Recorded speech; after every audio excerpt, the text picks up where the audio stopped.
Hello students, welcome to Punjab success mantra and a mains current affair session, जिसमें आज का हमारा डिस्कशन का टॉपिक है joint comprehensive plan of action which once again in news. जानेंगे क्या इसके पीछे का कारण है, क्यों एक बार फिर से न्यूज में ये टॉपिक बना हुआ है, साथ ही साथ the meaning of joint comprehensive plan of action and its significance, और क्या इंपैक्ट इसका इंडिया पे पड़ेगा। इन सभी फेसेट्स को इस सेशन के माध्यम से आज हम डिस्कस करने वाले हैं। लेकिन सबसे पहले हम बात कर लेते हैं जो हमारा वीकली स्केड्यूल है। सो 5 बजे हमारा कोऑपरेटिव इंस्पेक्टर से रिलेटेड 50 एमसीक्यू सेशन रहेगा, इसे आप जरूर फॉलो करेंगे स्टूडेंट। 50 एमसीक्यूज हम डिस्कस करेंगे आपके साथ, ठीक है जी। इसके अलावा करंट अफेयर इश्यूज हमारा सेशन रहेगा 3 बजे, इसे आप फॉलो कर सकते हैं अगर स्पेशली आप पीसीएस एग्जाम की तैयारी कर रहे हैं तो। 10 एमसीक्यू का पीसीएस रिवीजन सेशन हमारा 9 बजे रात को जाता है, इसे भी आप जरूर फॉलो करें। बहुत से शॉर्ट्स हमारे यूट्यूब पे रहते हैं जिसमें डिफरेंट सब्जेक्ट की जानकारी एंड इंफॉर्मेशन एंड स्ट्रेटेजी आपसे डिस्कस करी जाती है ना। तो ये सभी सेशंस हमारे जो है यूट्यूब पे फ्री इनिशिएटिव्स है, इन्हें आप फॉलो कर सकते हैं। चलें अब जरा बात करेंगे इस टॉपिक की कि क्यों joint comprehensive plan of action एक बार फिर से न्यूज में बना हुआ है। सो नाउ रिसेंटली यूएस जो है उसने इंपोजिशन करी है सैंक्शंस की। मुंबई की एक पेट्रोकेमिकल कंपनी है जिसका नाम है टिबाला जी, ठीक है जी। नाउ यूएसए ने ये कहा है कि this company is selling Iranian petrochemical products, तो इस पर जो है बैन मतलब सैंक्शंस लगाने की यहां पर बात करी है यूनाइटेड स्टेट ऑफ अमेरिका ने। स्पेशली जो उन्होंने 2018-19 में यूनिलेटरली सैंक्शन एग्रीमेंट एक पारित करा था, है ना, उसके तहत इसे रखा गया है कि भाई ईरान के साथ आप किसी भी प्रकार के पेट्रोकेमिकल जो प्रोडक्ट्स हैं या किसी बहुत से अदर प्रोडक्ट्स भी जो हैं वो आप सेल इंपोर्ट या एक्सपोर्ट नहीं कर सकते हैं। तो ये एक बार फिर से joint comprehensive plan of action का जिक्र होता है क्योंकि 2018 की से जब से यूएसए ने वॉकआउट करा है joint comprehensive plan of action, उसके बाद भारत का ये पहला इंसिडेंट हुआ है। चले जी अब जरा बात करेंगे हम ये joint comprehensive plan of action है क्या। So it was a deal which was signed in 2015। ये बेसिकली एक तरीके कह लीजिए जो ये ईरान का न्यूक्लियर प्रोग्राम है उससे रिलेटेड ये डील है। It's an agreement between Iran and P5+1 nation. तो ये P5+1 नेशन कौन है आपके, जिसमें France, Germany, USA, UK, China and Russia शामिल है, ठीक है ना। अब इसके तहत क्या क्या होना था उस पर बात करते हैं। तो इसके तहत ईरान ने एग्री करा था कि वो कट डाउन करेगा to the stores of centrifugals, enrichment uranium and heavy water, ठीक है जी, इनमें कमी लाएगा। और साथ ही साथ ईरान अलाउ करेगा इंटरनेशनल एटॉमिक एनर्जी एजेंसी को to inspect its all nuclear sites, ताकि ये जो एलिगेशंस ईरान पे रहे हैं कि सीक्रेटली वो न्यूक्लियर वेपन बना रहा है वो जो है आपके उसकी जांच प्रॉपर्ली हो पाए। तो इसके एवज में क्या ईरान को मिलने वाला था, क्या इसके एवज में फायदा आपको ईरान को था। So western nations agree to lift all the sanctions from Iran, ताकि जो ईरान जो है अपनी रिलेशंस को, अपनी इकोनॉमिकल इंटरनेशनल रिलेशंस को और ज्यादा बढ़ा सके। यूएसए ने 2018 में से विड्रॉल कर लिया और उसके बाद से एक बार फिर से यूएसए ने कहा कि हम ईरान पर सैंक्शंस इंपोज करेंगे, लगाएंगे। तो यहां से एक बार फिर से रिलेशंस खराब होना शुरू होता है, ठीक है जी। अगर मैं कुछ मेजर साइट्स की बात करूं ईरान के, these are some of the important site, जैसे अरकार का है जहां पे हैवी वाटर रिएक्टर लगाए गए हैं आपके, ठीक है जी। या हम परचिन की बात कर सकते हैं, फ्रोडो की बात कर सकते हैं। परचिन में आपके रिसर्च सेंटर है, मिलिट्री सेंटर है। फ्रोडो में बेसिकली आपका फ्यूल एनरिचमेंट टेक्नोलॉजी सेंटर है। नंजान साइड जिसकी लगातार यूएसए ने बात करी है कि इसकी जांच होनी चाहिए, है ना, Iran only uranium enrichment plant है ये। तो these are some of the few sites जहां पर जो है जिन्हें हम एनर्जी इनरिचमेंट साइट्स कह सकते हैं, न्यूक्लियर इनरिचमेंट साइट कह सकते हैं, ठीक है ना। या आपके यूरेनियम माइंस भी हैं, जैसे ये बंदर अब्बास जो है यहाँ पर यूरेनियम माइंस भी हमें देखने को मिलती हैं। इसके अलावा बोनार्ड की बात करेंगे, रिसर्च सेंटर यहाँ पे बना हुआ है, ठीक है जी। तो इनकी सभी की जांच करने की लगातार बात होती रही है। तो अभी सबसे इसके बाद हम बात करते हैं कि भाई ये joint comprehensive plan of action का इंडिया के लिए क्या सिग्निफिकेंस है, क्यों, क्या प्रभाव भारत का पड़ेगा अगर joint comprehensive plan of action active नहीं रहता है। देखिए इंडिया सबसे पहला पॉइंट है इसमें, enhance regional connectivity because of the joint comprehensive plan of action. क्योंकि हमारा इन्वेस्टमेंट है ईरान पे, हमारी वेस्ट ईस्ट पॉलिसी है, सेंट्रल एशियन पॉलिसी है, और इन दोनों ही पॉलिसी को ईरान इफेक्ट करता है। हमने छाबार पोर्ट बनाया है, वी आर यूजिंग बंदर अब्बास पोर्ट, है ना। लेकिन because of the withdrawal of US और ये ठंडे बस्ते में जब से आपका चला गया है joint comprehensive plan of action, तब से जो है जो सैंक्शंस वेस्टर्न नेशंस के द्वारा लगाए गए हैं उसके डर से भारत भी एक्टिवली जो है अपने ट्रेड को नहीं कर पा रहा है ईरान के साथ। इससे क्या हुआ, एक तो जो चीप ऑयल भारत को मिल सकता था वो ईरान से नहीं मिल पा रहा है, दूसरा दोनों देशों के बीच रिलेशंस खराब हो रहे हैं, और इसका फर्दर इंपैक्ट जो है हमारी West Asian policy and Central Asian policy पे भी पड़ेगा।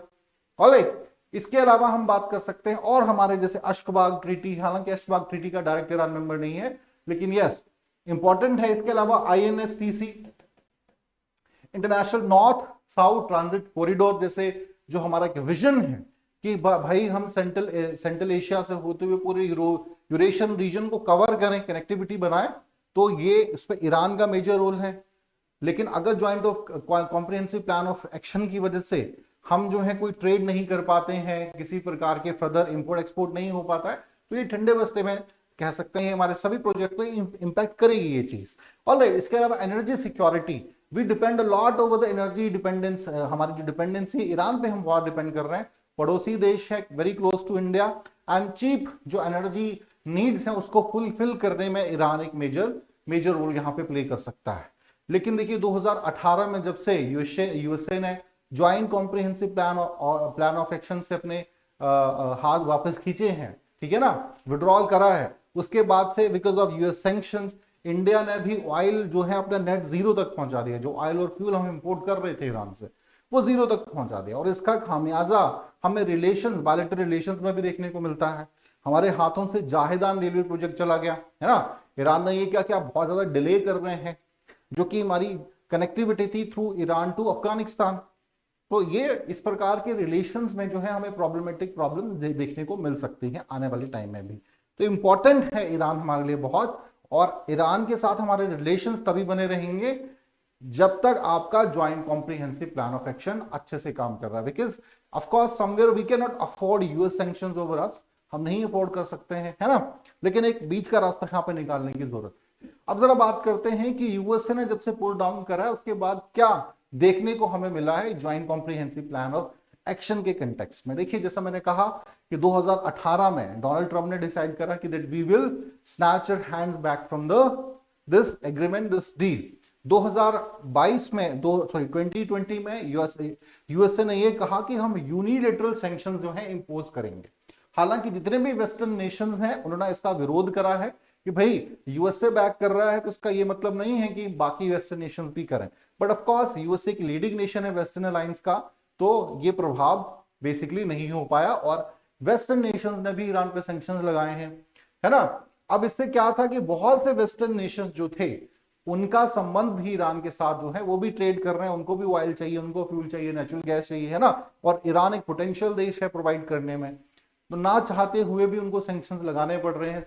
एंड ऑफ कोर्स एक जो वेवर दिया था 2018 से 20 के बीच यूएसए ने एक वेवर जो समय था कि ठीक है कि यूएस सैंक्शंस हम लगा रहे हैं अपनी तरफ से, लेकिन जो वेवर दिया है उसके तहत आप कुछ एरियाज में कुछ प्रोडक्ट्स में जो है वो ईरान के साथ डील कर सकते हैं। लेकिन ये भी 2020 पे लिफ्ट कर लिया, वापस ले लिया ईरान ने, है ना, सॉरी यूएसए ने वापस ले लिया। तो कहीं ना कहीं है एक प्रेशर जरूर वेस्टर्न नेशंस पे भी पड़ा है, हालांकि वेस्टर्न नेशंस ने इसका विरोध भी करा है।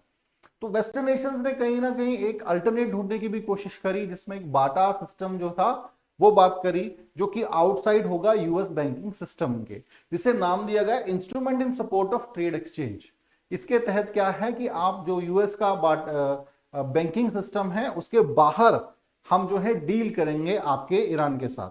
लेकिन this basically agreement confined to only 2 products, food and medicine, है ना। हालांकि यूएसए ने तो फूड एंड मेडिसिन पर भी जो है सैंक्शंस लगाए हुए हैं, लेकिन इसमें जरूर जो है वेस्टर्न नेशंस जो है ईरान के साथ ट्रेड कर सकते हैं। हालांकि यूएसए की लगातार कोशिश रही कि ये यूएस बैंकिंग सिस्टम के तहत ही रहे। इसके अलावा और ज्यादा रिलेशन यूएसए के खराब होते हैं ईरान के साथ जब 2020 में जो टॉप ईरानी जनरल है कासिम सुलेमानी, उनका असैसिनेशन यूएसए करता है ना, और रिलेशंस खराब होते हैं, देन यूएसए ड्रोन्स को जो है वो ब्लास्ट करता है ईरान बॉर्डर्स पे। तो ये कुछ इंसिडेंट हमें देखने को मिलते हैं।